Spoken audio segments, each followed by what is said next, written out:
It's great to have you here, Luke. No kidding. So I feel like I've known you in my past. I'm going to talk about this later. After you said McMaster and James started talking, I'm like, I think I know that guy. And doing shows in smaller cities and venues, can you compare that to some of the big experiences that you've had? Well, I feel like when you sing a song and perform, it's a conversation that you have with an audience. You're not just singing songs at people. I love to get people singing, and I love to have a conversation with them. It can be a little challenging to do that in a huge arena. You can get it's a different feeling in that it's so epic, and it's kind of what you dream about. But to be honest, I love playing soft seat venues and places like this where I can really see people and really feel the love in the room.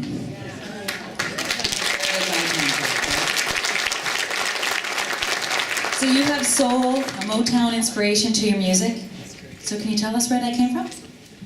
It must be obvious just looking at me that I'm a soul singer. I mean, it's so obvious. Brandon, Manitoba. You know, it's funny, my dad was a prof at Brandon University. He just retired recently. And he would do a lot of sabbaticals. And he would be in places like everywhere from Jamaica, Hawaii to Detroit at different universities. And he came home when I was very, very little with a stack of Motown records. And I just made him play those things until they were... You guys remember, like, vinyl? By the way, I have these old-fashioned things here as mementos. They're called CDs. They're becoming, you know, like, pretty soon we're going to be like, remember CDs. But anyway, yeah, so thanks to my dad and my parents love music. I have there's no talent in my family. No one sings or anything like that, but they love music, and they were very supportive of me getting into it as well. That's a big key, right? The support that's around you as you're doing this sort of journey, because it's a bit of a slog at times. People think it's luck, but it's a lot of hard work. And I know this. You've been on a solo artist path that you're on right now. Tell us about the work and the solo artist part of your career right now. Well, I just finished a brand new album called Trending, and there are some copies here that we can hopefully give to some of the folks here in the contact room after the show.